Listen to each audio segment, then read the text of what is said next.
Be sure and tell them Large Marge sent ya.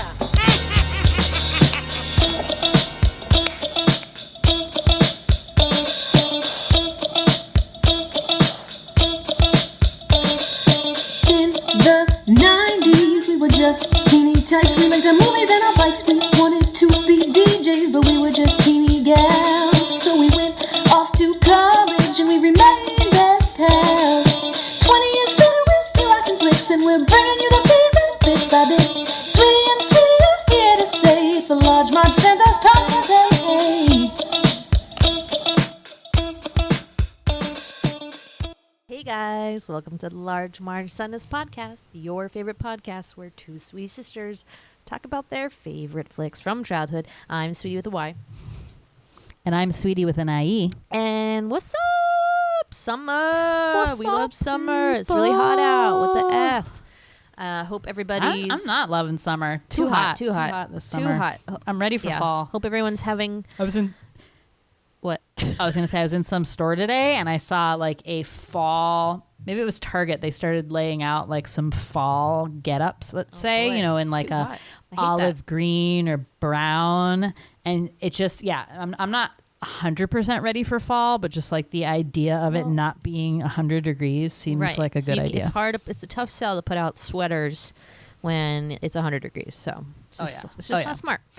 No, it wasn't really sweaters. It was just like a fall color template. Interesting. Color palette. Interesting. Anyways, we're back. What's up? So just kind of like sporadic episodes here and there as per we are wont to do, where the boss says. But we're going to get better. Stop making promises, then you just keep letting yourself down. Let's just set the expectations low and say, well, we get episodes out when we get them out, you know? Sweetie's got a family now. She's got this crazy baby, so it happens when it happens. I think we should just be on a schedule. I think it should be like every, you say that every Thursday time, we record. You say that every time, but nothing happens. I mean, I'm not really doing that much now. I mean, after July, once we moved, like stuff was going to calm down. This is real behind the scenes, guys. So stuff's coming down in my life, and I feel like we'll be more apt to do it. All right, we'll see. Schedule. We'll see. Anyways, so it was my pick. I've been in a bit of a bug just flew in my face. Gross. What was it? A moth? Sick. This documentary series just came out on Disney Plus called Light and Magic, and it is about Industrial Light and Magic, George Lucas's special effects company that really started when he was making Star Wars. And so it's like a 6-part documentary series, basically takes you from like the inception of Star Wars up until like Iron Man and like the like more recent movies, but really follows like the path of special effects from like really practical claymation puppets to some computer graphics. And then the really big transition to like full digital CGI special effects. So really fascinating stuff. Highly recommend it. I had a great time watching it. And it made me just want to watch Star Wars. So yesterday, Sue was like, we got to do a movie. And so I said, I think it might be time to pick up Star Wars Episode 1, The Phantom Menace. Dumb title. Here's the title I would have picked. Qui-Gon's Mistake. That's what I would have called this. Is that a Babysitter's Club book? At the end of the day, it's all his fucking fault that like this all happened. Because I was thinking today, I just read this book about time travel, and the thing brought up in it is the Hitler baby thing, which is like a time travel thing, right? Like if you go back in time and if you're able to kill Hitler as a baby, would you change like so much of the world, right? Kill Anakin Skywalker? We're not doing that. He's very important. No, not kill, but like what? So I was thinking in my mind, like what if they did not, Qui-Gon, well, if he lived, he would have trained him. But anyway, what if they didn't find him, or what if like Yoda put his foot down and said, no, like we're not bringing him in because something's going on with him. Because nobody taught him how to use the Force. And it was just the Emperor had this plan. But which is the same thing. Hold on. Which is the same thing as like the Hitler's baby thing, because they're saying, okay, like even if you killed Hitler, I'm sure all that shit probably would have still happened in one way or the other kind of a thing. So I get it. But I would have called it Qui-Gon's Mistake because you know. Well, now his judgment was clouded. He was obsessed with that little boy. I Just mean, he was loved really him. he was the chosen one. But like but Anakin's important. Otherwise, we don't get Luke Skywalker. We don't get Leia, and then and all of that stuff. So like, it leads to that. So like, and he's really he's good at the end. Remember, he throws the Emperor down the thing. He's like. He's fine. He just had like a momentary lapse of dark side. We all have it. It's hard for me to focus on this movie knowing what he eventually becomes, I guess I'd say. He's such a loser in this. It's kind of hard.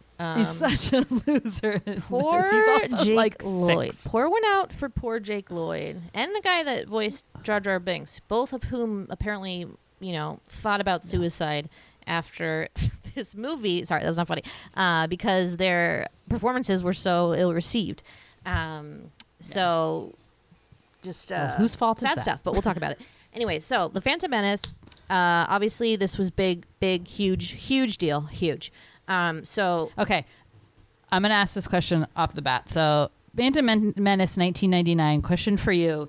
Do you feel the excitement for the prequels was bigger than the 3 recent sequels?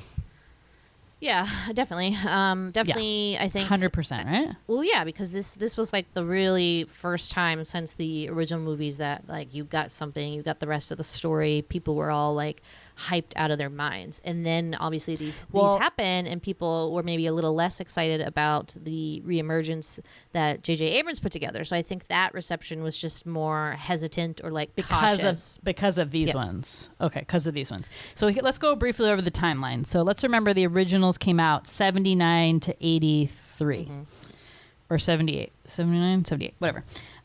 Then they were re-released, if you remember, in 1997. We were very excited about that. We went to see them all in the movie theater. They got released like all through the year in 1997. I remember that being a huge deal. They had a lot of merch tied in with it. Like McDonald's had like all this shit going on. I remember we got some Happy Meal stuff, maybe. We did? I don't know. I think so. We got the VHS. Super exciting, right? Yeah, we got, remember, so I think we've told this story when we did the originals. We went to fucking Bradley's or whatever. Where was that? No, maybe Best Buy or, yeah, probably Best Buy. Whatever. And they got the box set VHSs Gold. of the gold, had a cool like C-3PO it was a cover Darth kind of a Vader thing. thing. Yeah. Oh, I thought it was C-3PO. No. It was just like, I think it was Anyways. both of them maybe, but. Yeah. So that was 97. And then 99, it gets announced that George Lucas is rolling out prequels. We're going to figure out how the hell did Darth Vader get to be who he was. Yeah. And boy, did we. Probably more than we wanted to know, right? In this one or in the later ones? Yeah. So obviously, huge deal. So George Lucas, and this is something you learned from that documentary series I was just talking about. Essentially, when he made Star Wars in the 70s, he was dreaming of the kind of special effects that were available to him at the when the Phantom Menace happened. So like this movie was really like his chance to be like, aha, like this is what I wanted to do with this. Like if I had unlimited power to do these things, this is what I would create. Now the downside of that, of course, is that with great power comes great responsibility, or as Ian Malcolm would say in Jurassic Park, just because you can do something doesn't mean you should do something.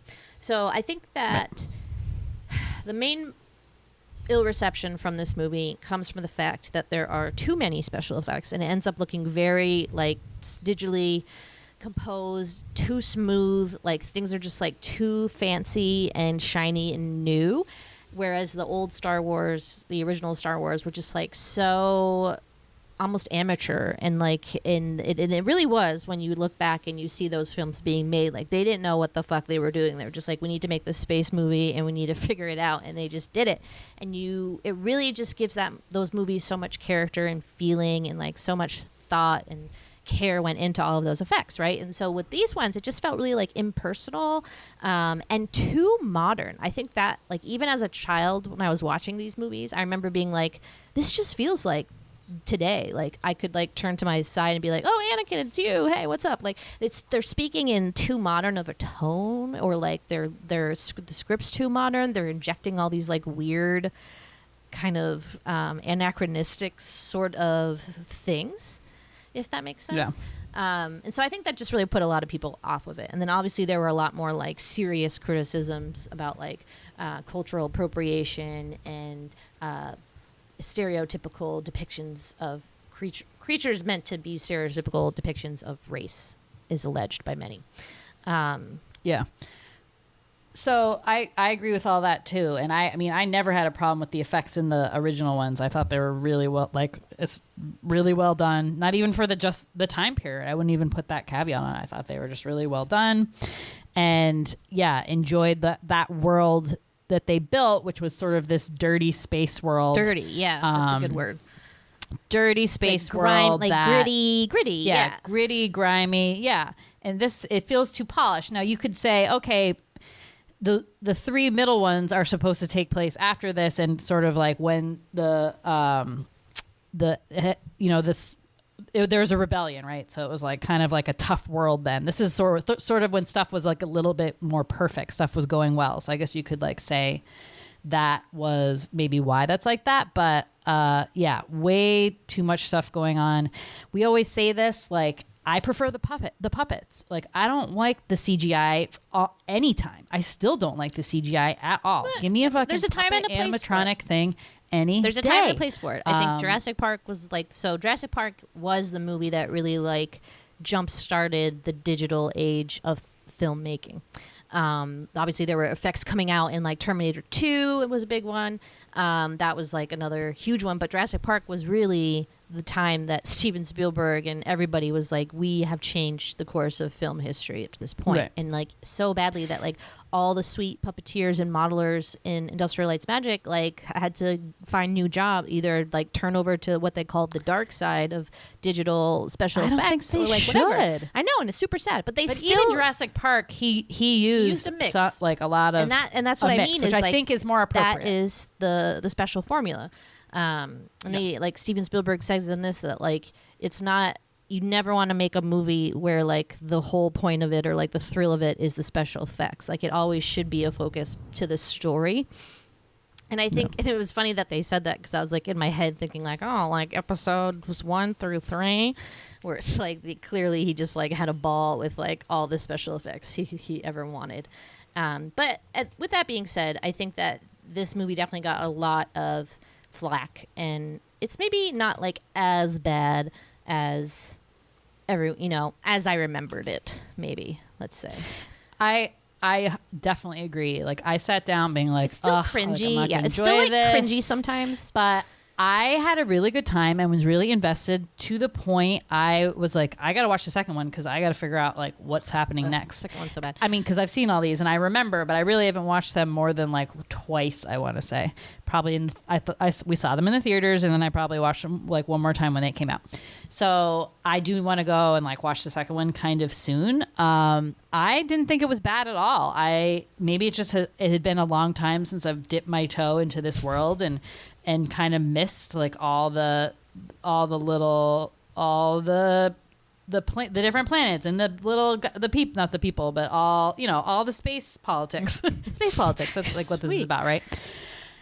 My big thing about this, and I think the big mistake, is that I think centering it around that little kid was a huge mistake. I don't care if you had the best actor on the planet. Like, no one is connecting with a little kid. Like, I think they should have just jumped to when Anakin was like a teenager or something. And then maybe, I don't think we needed to know that he was like this Jesus Christ, like immaculate conception. Yeah. And that he was a pod racer. And I mean, the kid, God bless that kid. I mean, he really tried. I really don't think he's a bad actor. It just like was not working. And you don't connect to him like you do a Luke Skywalker or really any of the people in that original one. I mean, there's just no one you really connect with. And the script was blamed in a lot of ways. Looking back, like, Ewan McGregor didn't have as much to do, but Liam Neeson was great in this. I thought he was awesome. But you don't connect with anybody. Yeah, I mean, it's really, for me, that what stands out the most is definitely the writings. Like, I always blame the writing in this movie, and I say that because this movie is like, I don't think it was that it's bad. Like, they're just, and it's the same really kind of writing in the original Star Wars. It's just like really amped up. Like, like as an example, like having Anakin be like yippee, like I'm sure like the script was like Anakin's excited and like says like he like put that in there. And no, sorry, George Lucas probably wrote yippee exclamation point with like 2 P's and 2 E's when he really should have just been like Anakin is excited and like let the actor kind of like fill in that emotion there, because that literal yippee is like so cringy. And I think, and I do feel bad for Jake Lloyd because he had a hard hand dealt to him in that he's this child actor. His other credit is like before this he did what? Jingle All the Way. Which, like, we watched that. I didn't think he was terrible in that. He was okay. Still kind of, like, not great. But, like, I wouldn't have cast him based on that performance. But anyways, he has to speak in this, like, awkward Jabba the Hutt language, which is, like, really awkward. And he doesn't know how to handle that. He's like, what are these words? I don't know. And you can just, like, feel him struggling. That part was in the movie. Like, oh, I'm just going to, like, they told me what this means, so I'm going to say it exactly as if that's what it means. And it's just so awkward coming out of his like little child mouth. And then my least favorite thing that he does, and you can't blame the script on this. You could blame the directing, so we don't know like what happened behind the camera. But isn't his face? Isn't the thing with George Lucas is that he doesn't direct? Yeah, like, he's not really an actor's director, is what they say. Like Yeah. he like has a very peculiar way of like explaining things, which also is not going to help this poor kid who's acted in like 3 movies, right? But like my biggest pet peeve in this movie is when Anakin's like in the pod racer, just making the like, ooh, I'm scared face. Like, okay, Aunt, okay, Jake, now you're going to act really worried. You're concerned. And he's like, ooh. Like, it just, especially when you know, like, the kind of person that Anakin turns into, like, it's really out of character for that kid to be like, I'm scared in this pod racer. Anakin's never scared. But anyways, it's not as bad as you'd think. It's still, cringy. There are cringy parts. Jar Jar Binks is very cringy. Even, I mean, you have Natalie Portman, who's a great actress. She doesn't do great either. Like, the lines are just bad, I think. Let's go through the who's in this, as we always do. So we've already talked about Jake Lloyd.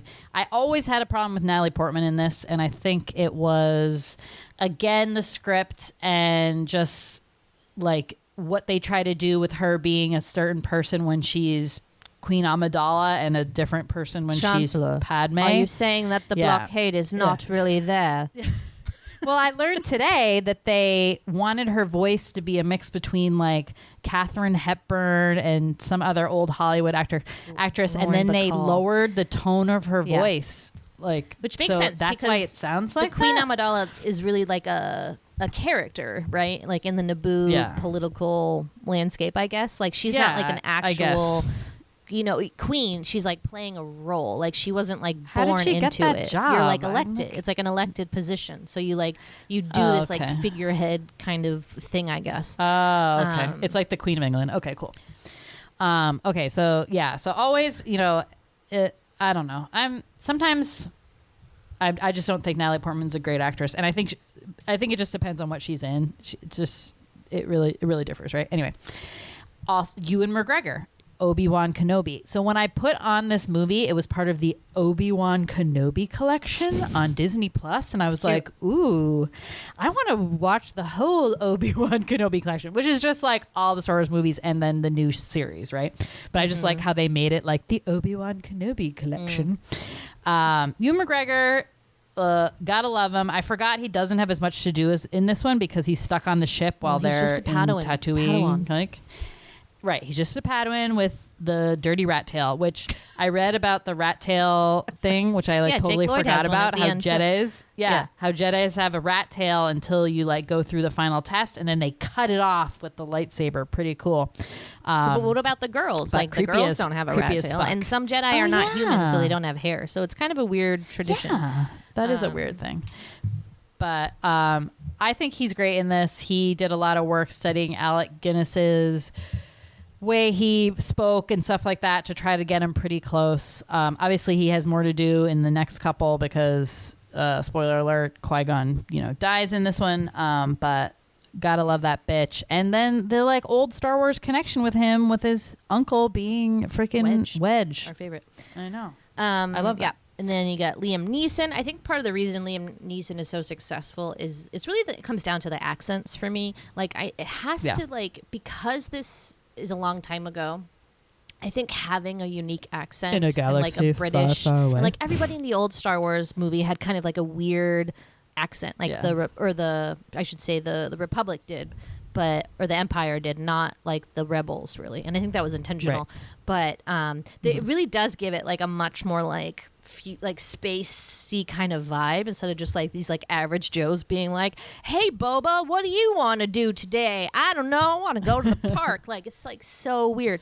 But like Liam Neeson, you give that guy like a paper towel like dispenser to read, or what do you call it? Not dispenser. I'm not using that correctly, but that guy could act his way out of a paper bag. Is that the phrase? Like, yeah, it is. But I said that to somebody once, and they were like, "That's so easy. That's like the easiest thing to do. So it's not really a compliment." And I was like, "Whoa, I guess I don't know. I don't really get it." I mean, he could.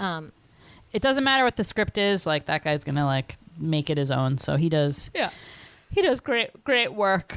We got, and then Jake Lloyd. We said obviously his big hit was Jingle All the Way. Classic '90s actor. He stopped acting after this because it was too traumatizing. He was quite bullied. One of the things that traumatized him, that said in the trivia, was that when he'd walk by, kids would make lightsaber sounds behind his back. I mean, big, like cool, like that seems pretty it was cool. in Star Wars. Like I don't know. I know. It's kind of strange. Kids are mean. Yeah. Did you already talk about Natalie Portman, or you just mentioned her? Okay. And then we have fucking Samuel L. Jackson. We got Yoda. We got the guy who's Jar Jar Binks is Ahmed Best, I think, is the voice actor. Also basically quit after this because he was just bullied constantly, like blamed for ruining that was deserved, the franchise. though not his fault. Well, it's not like hit, but he was like directed to do that, right? Like the whole Gungan it's a bad population role. had That's all you that. Gotta say. Yeah, it's but a bad it's not. role. I mean, but how much of that is like his fault? Like he was just doing a job. And anyone else of major note? So C-3PO and R2D2 get come back. This is really the start of where like they begin. Really, C-3PO, you learn that he was built by Anakin Skywalker. Whoa, forgot about that. Blew my mind. Like you said, Yoda returns, the voice of by Frank Oz there. The Emperor guy comes back as that guy's name is Ian D'Armond or something. And then Warwick Davis does not reprise his role as Wicket because Wicket wouldn't have been born, but he is as Anakin's friend, who looks kind of like Greedo or whatever from the original one. Yeah, like, it said that in the trivia. It's not species, it's right? not him. Yeah, it's just the same species. It's not him, but Wait, it's that like was his Warwick species. Davis in that suit. But then Warwick Davis was him, also like out of the a spectator. Suit. Okay, like he was in human form as like a spectator at the pod racing. I see. And then randomly, if you remember this, and I totally did not, Keira Knightley as the decoy Queen Amidala. And when I was watching this, I guess the first time, I didn't catch on that like that was going on, that it wasn't her. And they do a good job of that. They do look kind of alike. Super alike. But then once you figure out kind of like what they're doing, you're like, okay, wait. Because when it first happened, I was like, she looks weird. Like, what's wrong with her face? And then I realized that it was the other actress. So wait, that was the time Keira just Knightley. now watching it, or when you saw it in the movie theater? Just now watching it. They got you. They got you, man. It got I it got remember me seeing good. them. Well, because Got me remember they like were advertising this, and I'm pretty sure they had advertised it as Natalie Portman is Queen Amidala, and like I'm pretty sure we saw her in that costume. So when the movie started in the theater, I was obviously like, wait, but Natalie Portman's this like Padme person. Like, what's going on here? So it's kind of like a weird inside twist that like most people knew or should knew if you figured it out. Or if I was little, I was like, I didn't know that was supposed to be a surprise. Like, I thought the audience was supposed to know. Because, like, obviously, I don't know. I just paid too close attention to marketing, I guess, when I was little. But, yeah, that's the main famous peeps in this. Good cast. At the time, I remember that being like a big freaking deal. And it was such a big deal. I read this bit of trivia that people, okay, so this is 1999, so people couldn't just type in trailer for Phantom Menace in the fucking computer and look it up. The only way you saw movie trailers was if you went to a movie. So remember that. So crazy. So people were paying full price tickets to go to the movies just to see this trailer. They knew it was playing at certain movies, and then they'd leave. Wild. I think that's so great. I know. What a time. What a time that was, 1999. So this was huge, as we said before. People were going so nuts waiting for this. And then, yeah, it was a little bit of a letdown. I don't know necessarily like what people were expecting. They're expecting the same look and feel of the original, and the same look and feel. tone. This was Same, really not like, same characters, this but was like, really just I mean, prequels are hard. yeah, it was really like really a different tone, almost like this one. Like it was too lighthearted or something, or like too comedic in parts. Where like if you think people hated the Ewoks, like wait until episode 1, where like so much of it is like so cheesy and like I just hate the pod racing announcer people and the guy that's like like he's doing like an impression of the NBA, and like that just doesn't work in this space world. I'm sorry, it doesn't. And like it was just really embarrassing for me. But yeah, overall there were things that like I really loved about it. So anyways, so I guess let's talk about it. So usually when we do our Star Wars episodes, we do like a fun thing to do the synopsis. But because this one's obviously not as fresh in our minds as the originals, we'll just do it regular style, I guess. And apologies in advance. Like the space politics still like totally confuse me. Is the Trade Federation like a country? No, it's like a Let's clear that up first. system of like planets that like make up a thing. But it's kind of like a, let's say like a USSR or something. Like yeah, it's kind of like a separate, like a bunch of countries that are included as one. It's separate. I guess it's separatist. If I had to say, like, brand them as something. But yeah, it's very confusing. Because I always try to connect the space politics of whatever this is, this universe, as like how we deal with world politics, or even like, you know, they talk about like a Senate, right? Mm-hmm. So you're thinking, okay, like, is this like U.S. politics? And it's not really. And I don't know. You can't compare it to that because this is a long time ago. I know. So like nothing should be used as like a caliber. I'm just going to say that the space politics still confuses me, and if we mess that up, apologies. Yeah. Maybe you have a better handle on I'm a lot it. more well informed now because I am now deeply ingrained in like the side canon things of Star Wars, and like the Clone Wars and Rebels, which are like animated shows at Disney Plus. But and so I feel a little more in the know. But we'll see what happens. I don't know. Well, still don't really know or care what a blockade is, but whatever. Okay. Do it. It's time for the sweetie synopsis. Yeah. Sweeties. No. Okay. Well, that's like the Revenge of the Sith almost. They say no a lot, I guess.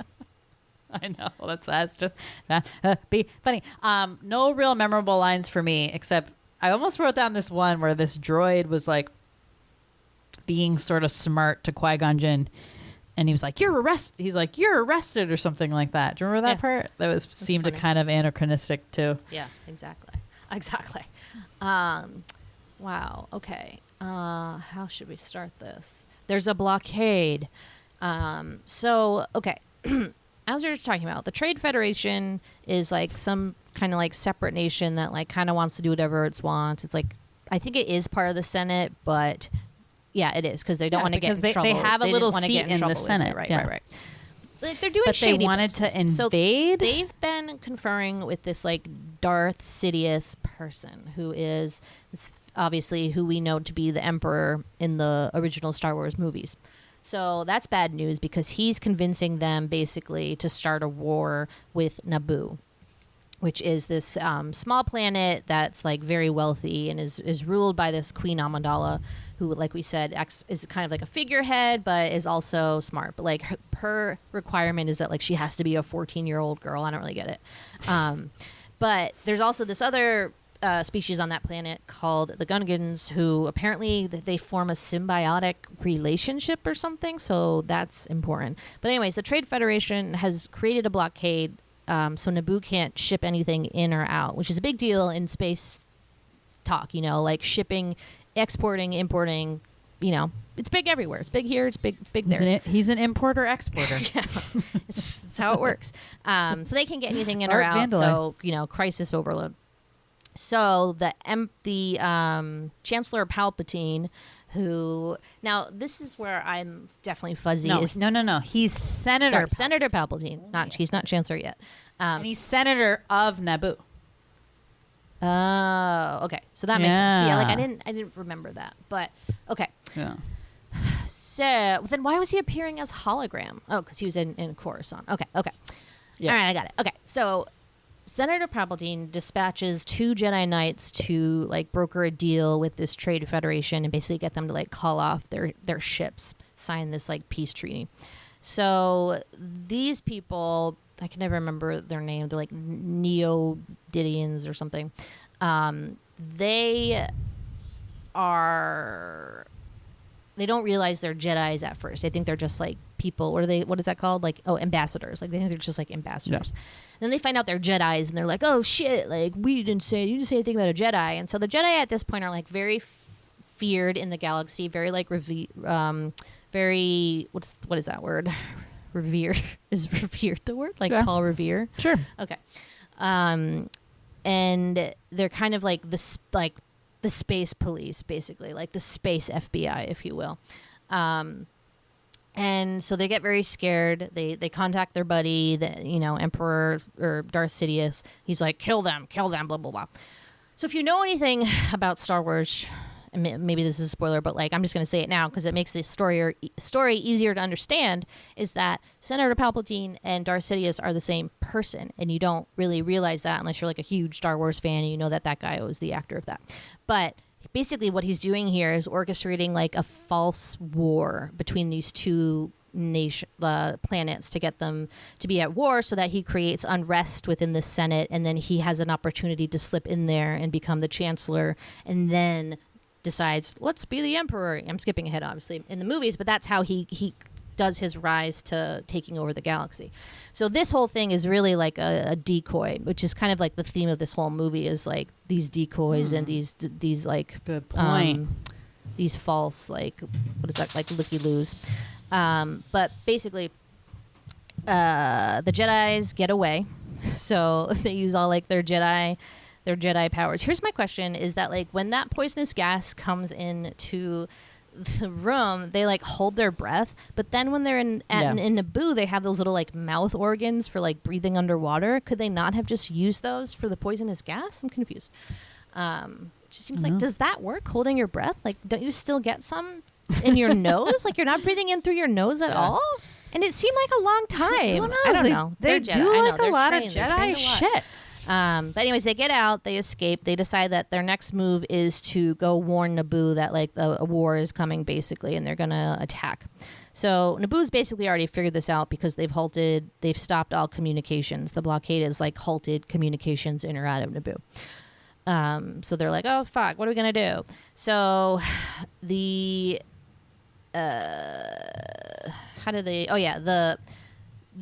like enemy ships come into Naboo and like kind of like take over the city and like the main palace or whatever you call it, where Queen Amidala is. The Jedis have stolen away on those ships and have entered Naboo, but they're kind of just like dumped in the forest, and they're like, they need to get somewhere and they have to like figure out a way to get into cover. So our Jedi Knights are Qui-Gon Jinn, and Obi-Wan Kenobi. Qui-Gon is the master and Obi-Wan is his Padawan.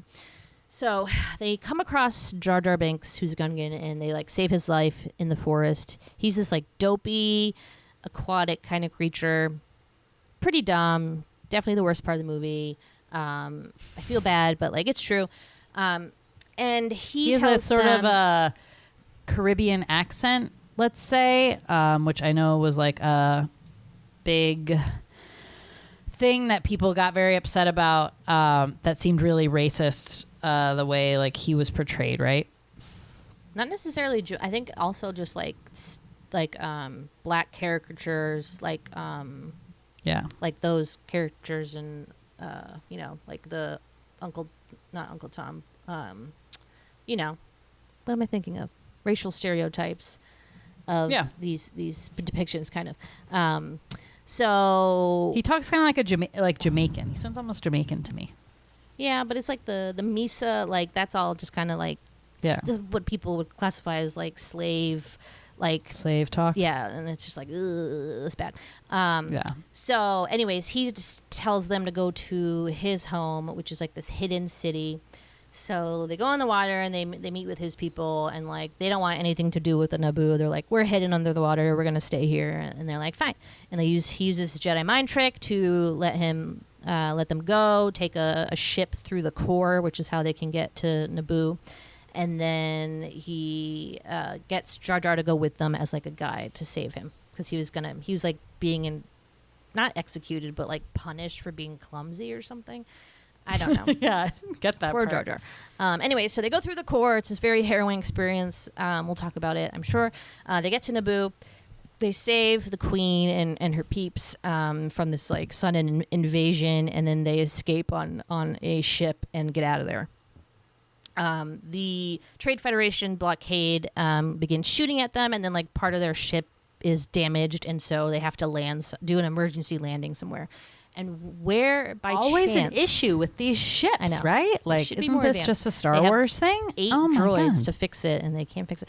But yeah. So where do they land, sweetie, in this emergency landing? Tatooine, which at this point is Tatooine. Old Tatooine, and it's in this place called the Outer Rim, which really is like a lawless place, let's say. So the we've been talking about like the Senate and Naboo and this Trade Federation. They all belong to sort of like the more civilized part of the universe, but there's this Outer Rim where it's just like gangs run these planets. So this planet, Tatooine, is run by the Hutts, which you might be familiar with from Jabba the Hutt. So so they have that part in the pod racing where the Hutt opens the thing. Is that Jabba the Hutt, or is that like his dad?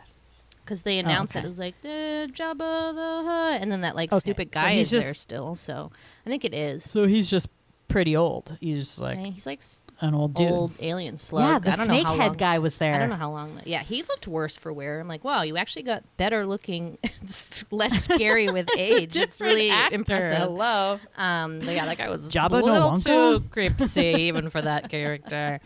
Remember, that's our favorite part of the other line. Jabba no Wonka. Yeah, Jabba no Bada. No Bada. But so they end up on Tatooine, and they, desert planet, very sad place, let's say. So they, Qui-Gon and Queen Amidala's handmaiden, Padme, and who else? Jar Jar. Oh, and then Jar Jar, and then Queen Amidala's like hot assistant there, Panaka. Panaka with a P. I know. I used to think it was Panaka.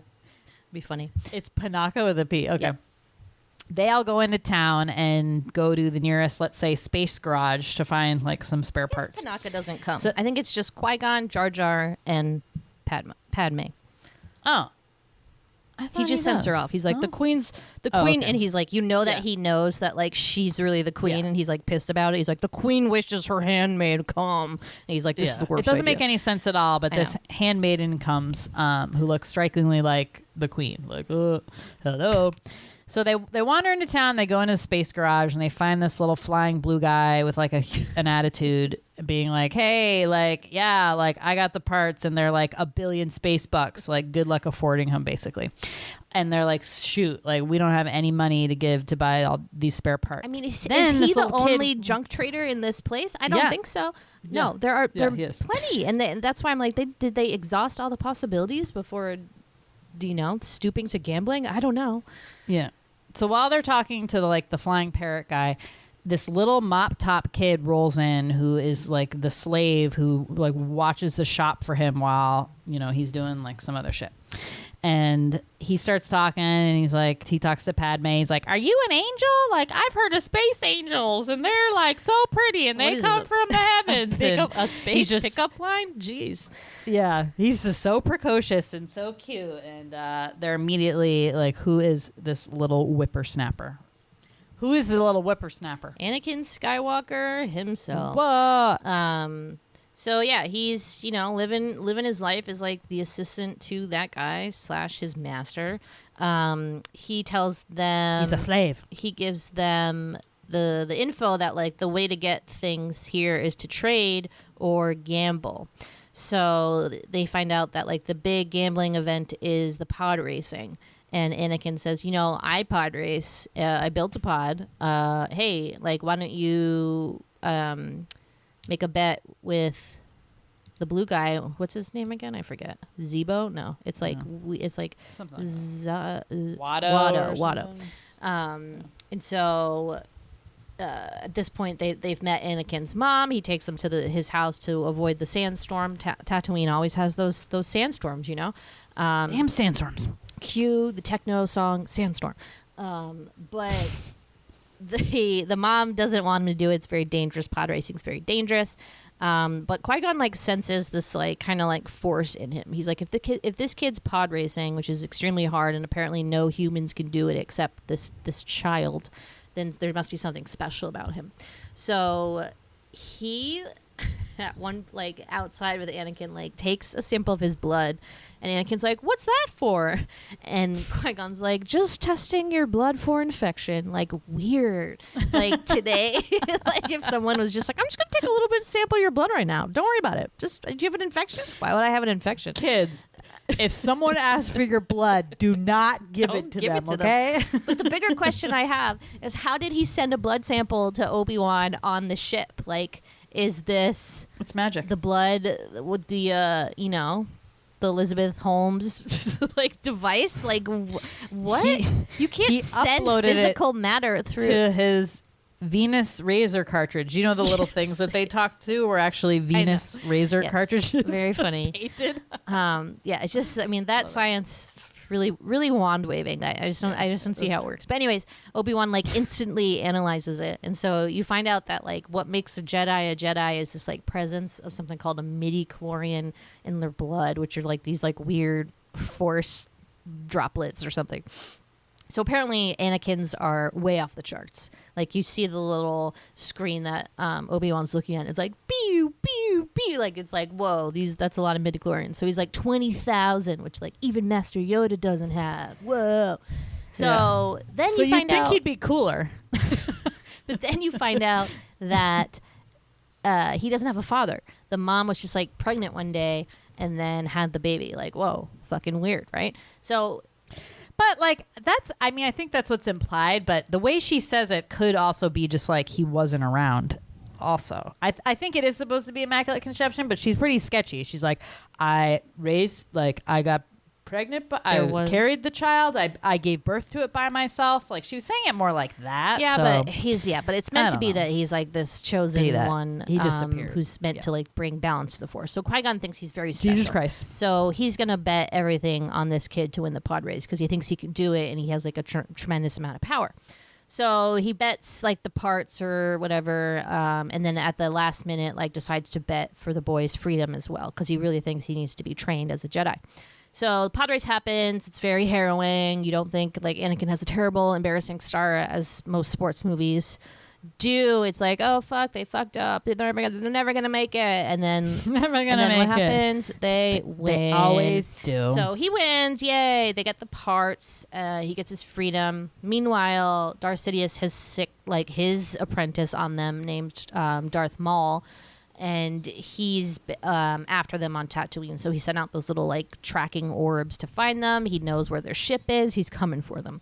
So as they're running to the ship, he comes on his like sand speeder engages in like a brief battle with Qui-Gon until Qui-Gon like leaps using his Jedi leap trick onto the ship, and then they go away and they're like, who was that? And he's like, I don't know, that guy was really tough.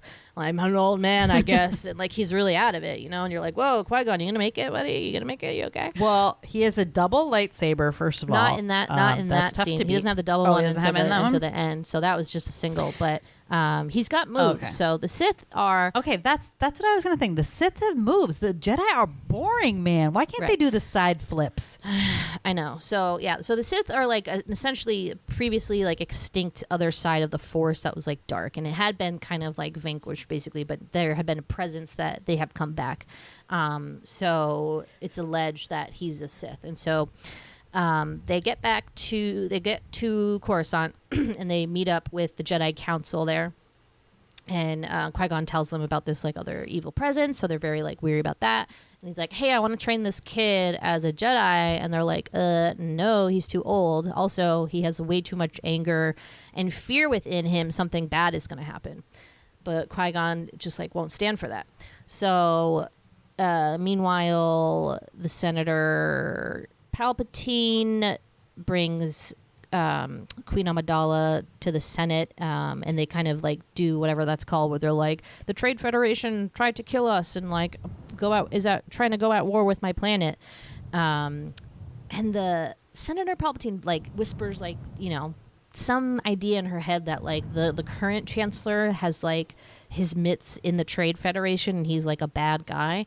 I don't know if that was actually true, or if he was just saying that to get her to do the vote of no confidence kind of thing, or whatever that's called. It wasn't true. He said that he was being run by bureaucrats, that like basically someone else was like telling him what to do, and those guys were invested, I guess, in the Trade Federation or whatever. So it seems like there's this chancellor, which is sort of like the president, let's say, of like this whole space universe. Mm-hmm. And then you have senators from each planet that, you know, make up this, what is like a Senate like we have, right? So yeah, so there's this vote of no confidence thing, which basically is a little bit more like parliamentary, let's say. So more like how the British governments run, where you can, you know, the Senate or these senators can say, I don't think that guy's doing a great job. Like, let's vote him out of there. So she like decides that that's the best way to go. The only way to protect her planet, because there is like a big invasion of her planet and all these people are dying, she's finding out, and she needs to save her people. So they decide to do a vote of no confidence, which means that guy's out, and they'll nominate a couple other senators to replace him, and one being the Senator Palpatine guy, who is the senator from Naboo. Meanwhile, she decides like she's got to go back home because she's not really, you know, this isn't really her job. Like we were saying, she's more like a figurehead. So she decides to go back to Naboo, and Qui-Gon and Obi-Wan and Annakin, the whole party decides to go back with her, right? Yep. They get there and they find out that like all the people have been taken hostage, and Jar Jar goes to find his people, and the underwater city's all abandoned, but he finds them in another spot. And she convinces the king of the, what are those guys called, man? Gungans, to help them fight back against the Trade Federation that has like everyone held hostage. So they have all these kind of cool shields and stuff. Why do they have? So they're in underwater. Do those work underwater? Like, why do they even have those? Yeah, I think that's what made the underwater city, was this shield kind of a thing, right? Okay, yeah. So they use all that technology, and they have a bunch of kind of cool like marble weapons. I don't even know like what those friggin' were. And meanwhile, like the trade, I'm saying Trade Federation. I'm saying Trade Federation has like sort of like the beginning of the Clone Wars. So they have all these little droid armies, basically controlled by a central spaceship that's like outside of Naboo.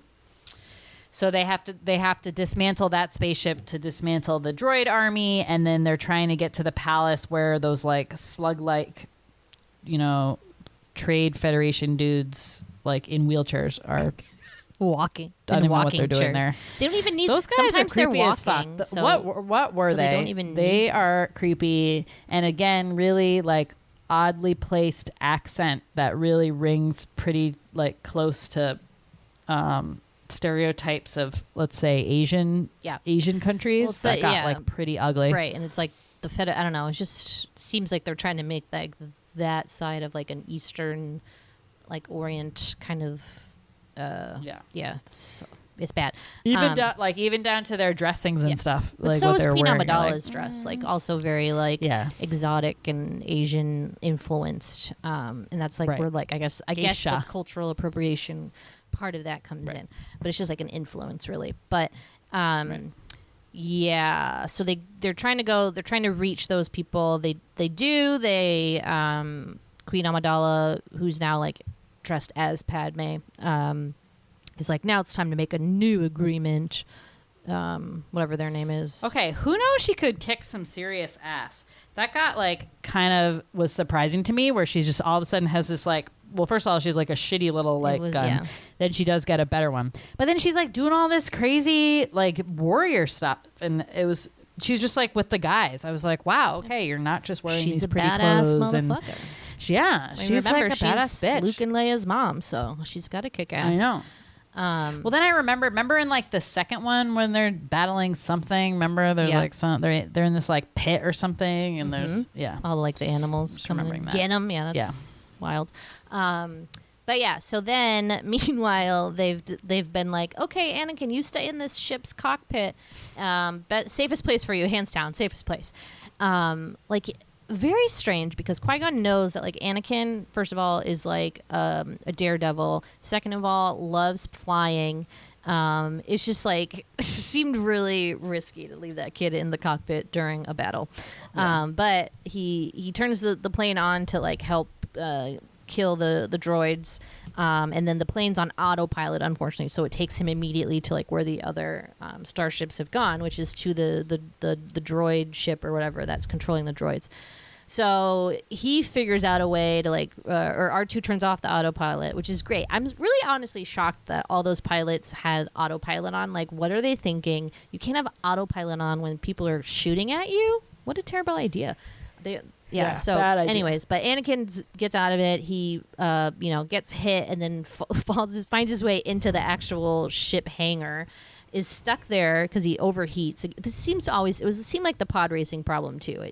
Anakin's just like overgunning it all the time and like burns it out. So he is just like blindly firing like his guns to like try to get away from the droids that are like coming towards them. Ends up hitting the like kill switch on this whole fucking operation somehow. He hits like one thing and then it like blows everything up inside from the inside out and just like bam, he did it. Like this little kid has taken out the droid army. So at this point, all the droids shut down, which is great because the Gungans weren't doing too well in their battle, even with like all their special tools and weapons. They seem to be losing. But then the droids just dead, gone, out of commission. So hooray. And then everything's good because now they've won. Basically, the invasion's over. So Naboo has won. Her and the Gungans form like a peace alliance. She gives them a electrified marble as the token. Lots of marbles.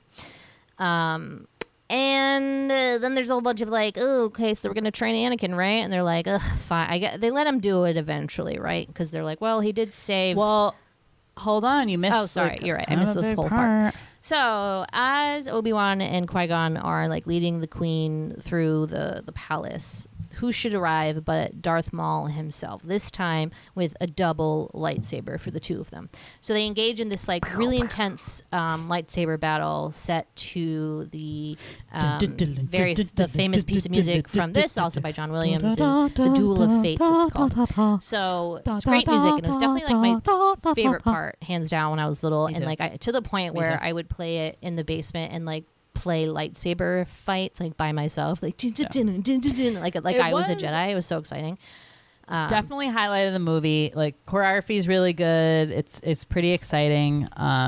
yeah, Yeah, it was great. It was great. It was the best part of the movie. But unfortunately, Qui-Gon, can't hack it. I think the dude was getting old. He wasn't realizing it. His reflexes were a little slow. He gets punched and then lightsaber through the heart. Done. He's dead. I just felt like that was just that's all it took. He just got punched in the nose. That threw him off for a second. And Jedi's then don't get thrown off. I like don't that. know. That doesn't make sense. No, I know. It didn't make sense. So see, he's too concerned with Anakin. He's too cuckoo for Anakin. This is what's the problem.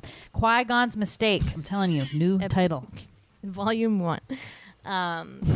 Star Wars Special number 1.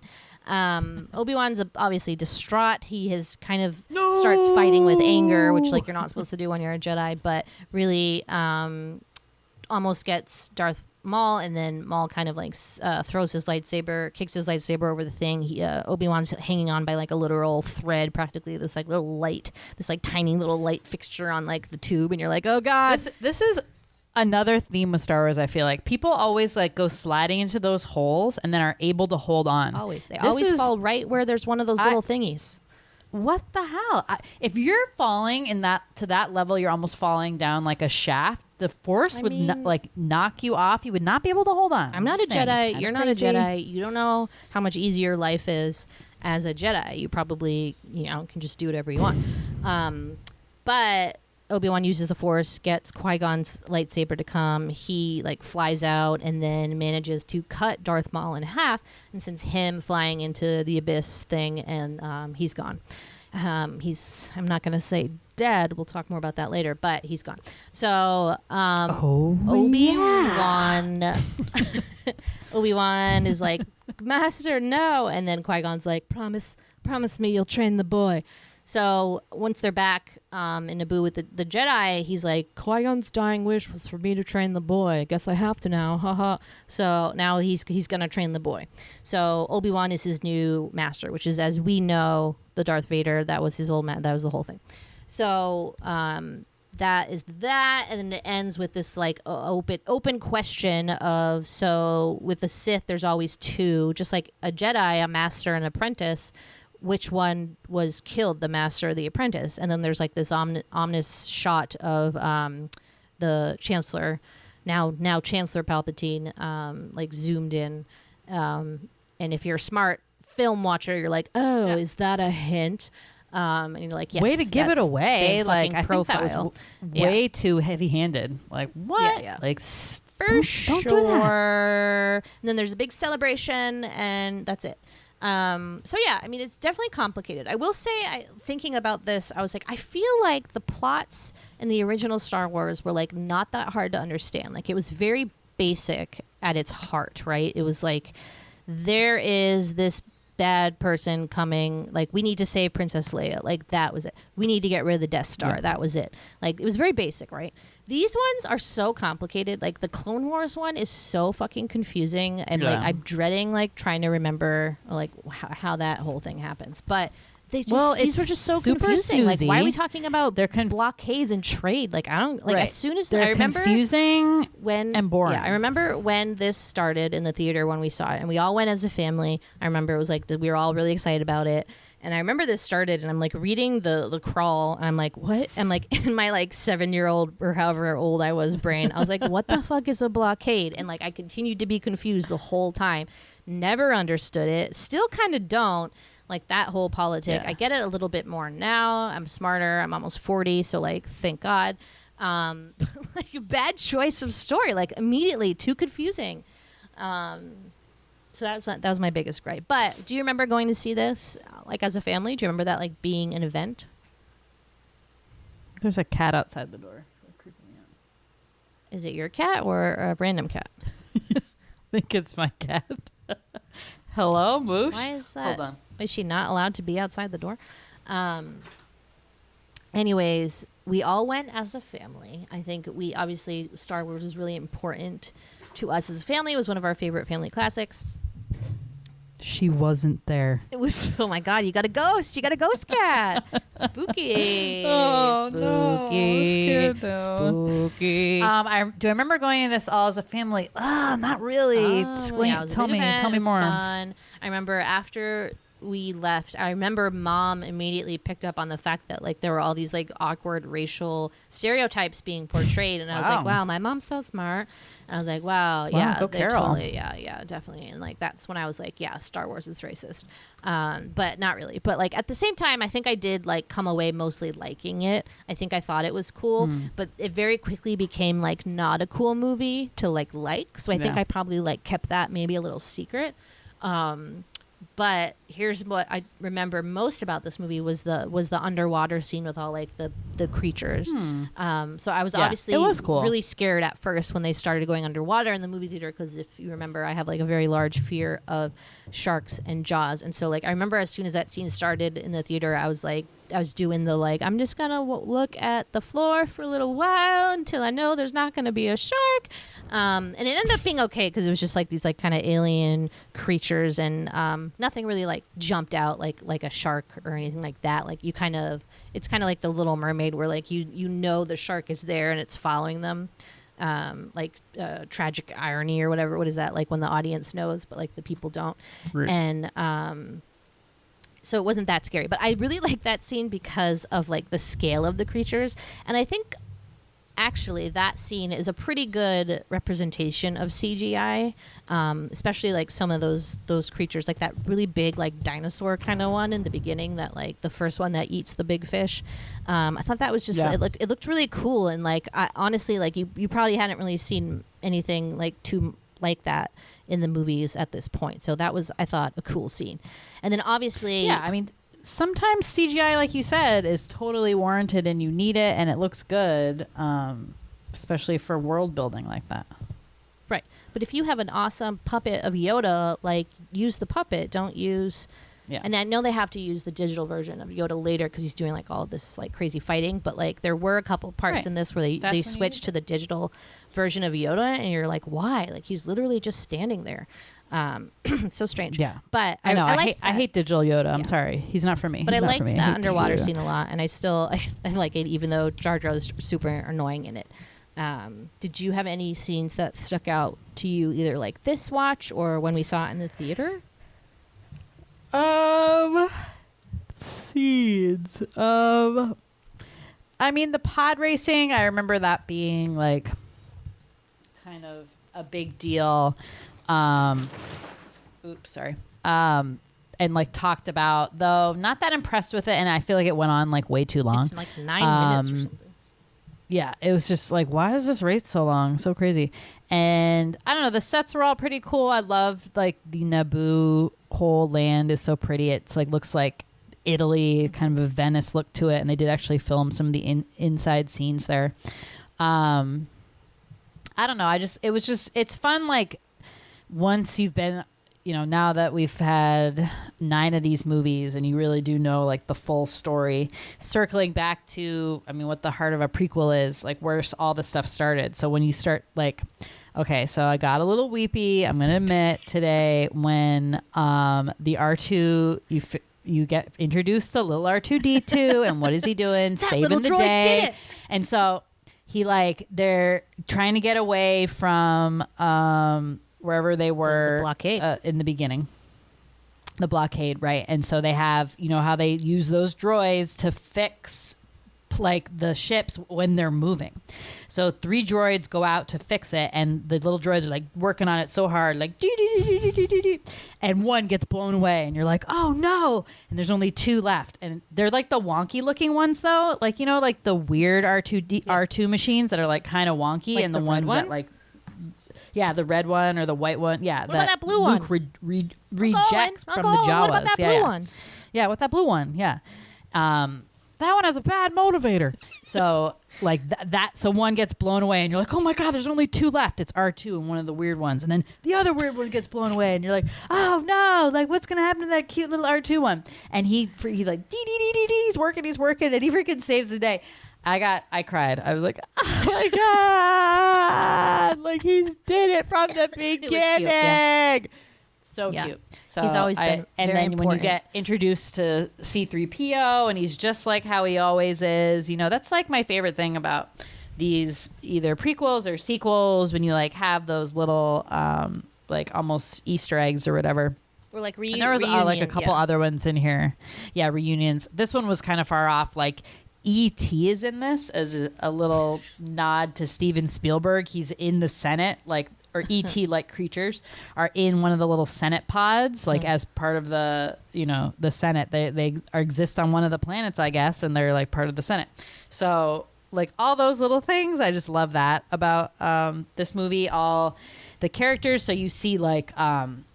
I think when they're about to do the pod race and the one who is sort of the main competitor for him is being like massaged by like the dancers from the Return of the Jedi. Twi'leks, they're called.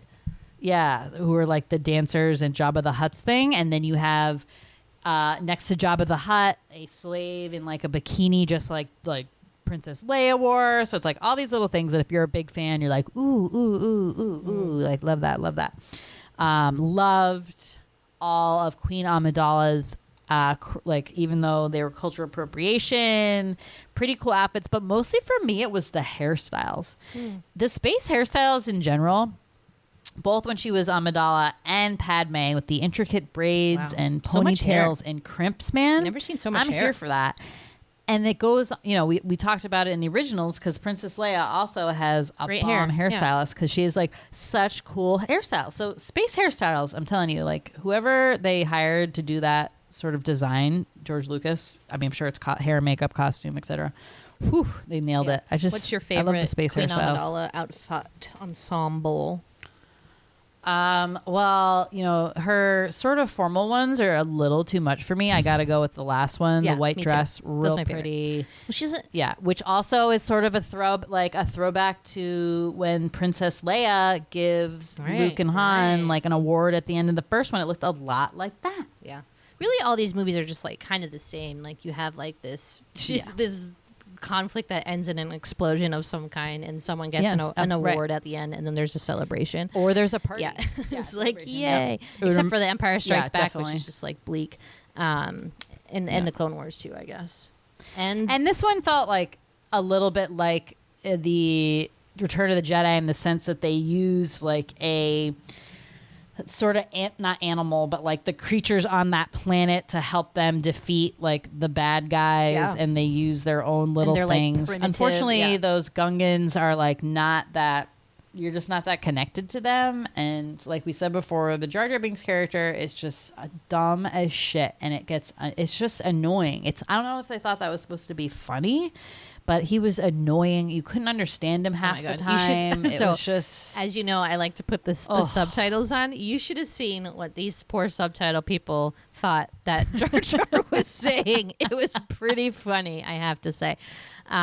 So my favorite part, and I remember thinking this too, when my favorite character when I watched this when I was little was Darth Maul. And like, I was very strangely attracted to him as a child. Cool. Yeah. And today, very, very, like, even way more, like 20 times more attracted to him.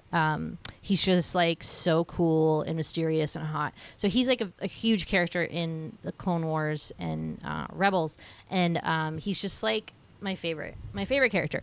So I said he's appears to die. So the canon was kind of like changed after this, and George Lucas's intention was never to have him, I think, come back to life, but you know, I don't know, fan service or whatever, what have you, he does. So they end up saying that like apparently he did not die when he got cut in half.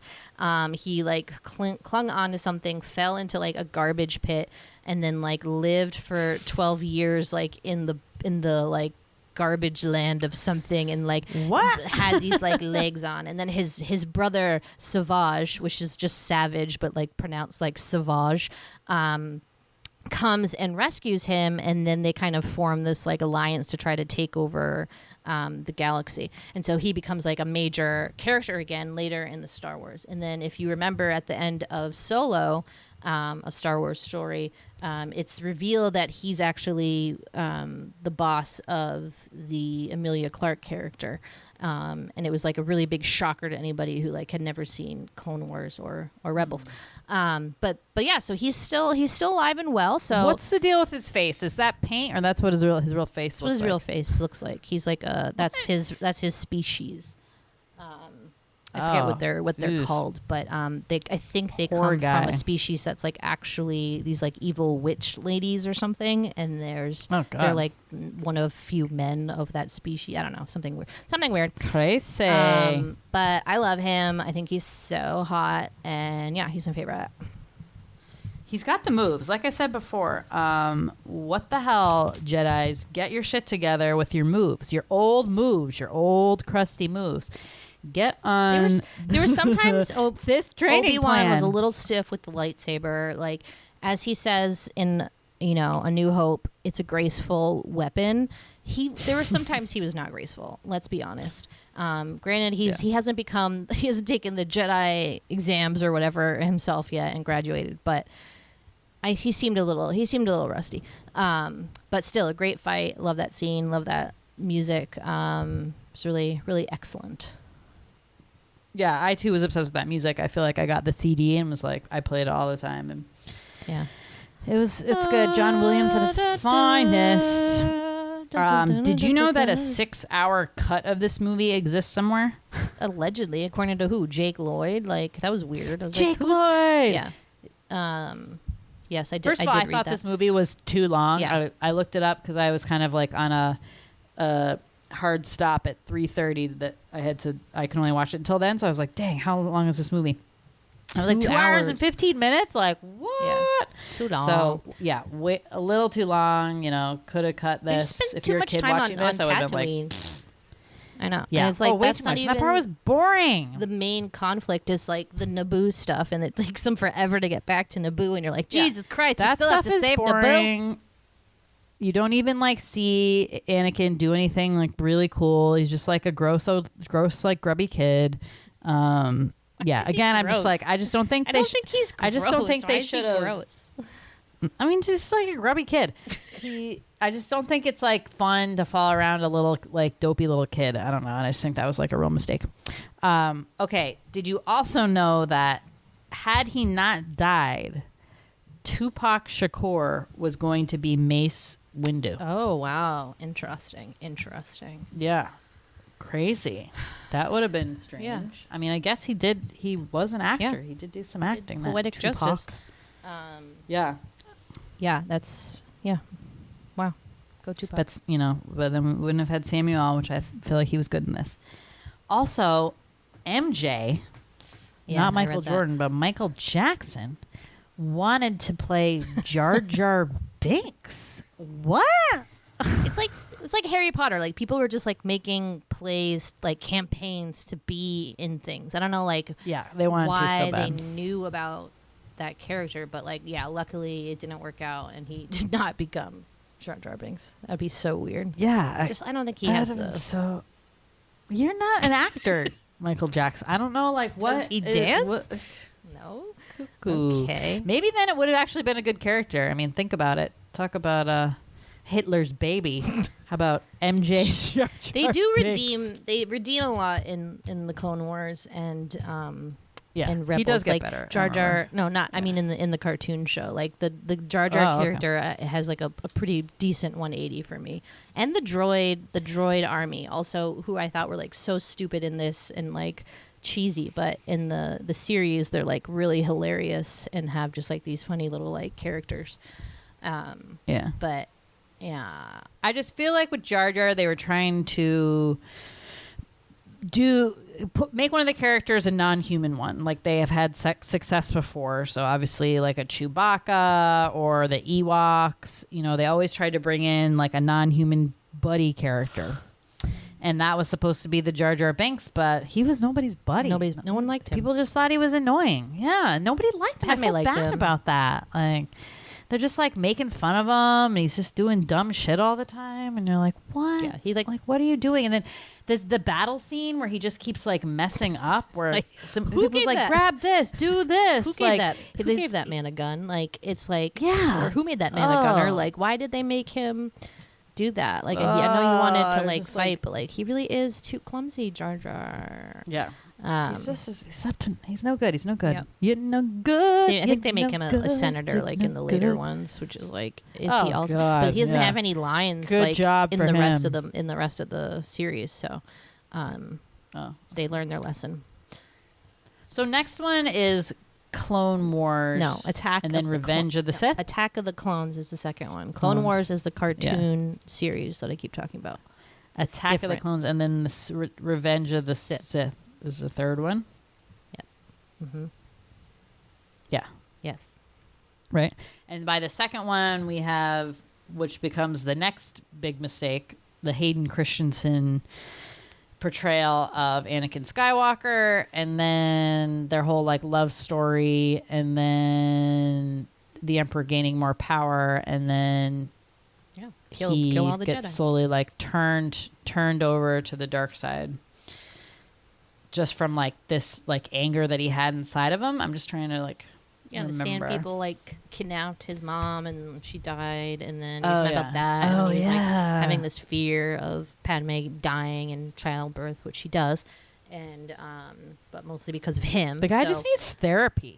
If he just got some therapy, like we wouldn't be here. I mean, the Jedi guy are just keeps not a it all good in. therapist. The Jedi is very much like, No, they're we are the not. light side. We can never think about the dark side. We can't be angry. Right. We can't be sad. We can't even be in love. Right.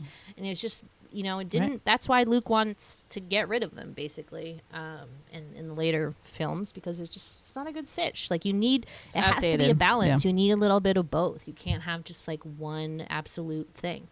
Doesn't work. Yeah. Then that's why you Right. couldn't bring balance to the Force.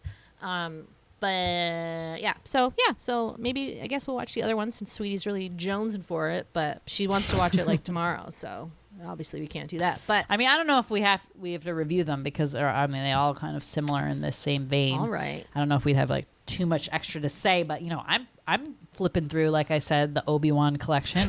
I'm going there. cool. All right, well, Maybe I'll start the Obi-Wan show tonight. I haven't seen any of Yeah, that. have fun. So. Who wants to cry tonight, guys? fun. This girl. all right. Well, anything else before we wrap it up? We haven't done a long one like this in a long time. Anything else? An hour and 15 minutes. Oh, man. Don't give up on us, guys. Hope we did okay.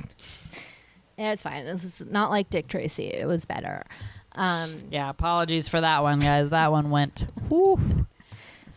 off the rails, Yeah, let's just yeah, say. yeah. Anyways, so come find us on Instagram at Large Marge Sent Us, or on Twitter at the Sweetie Club.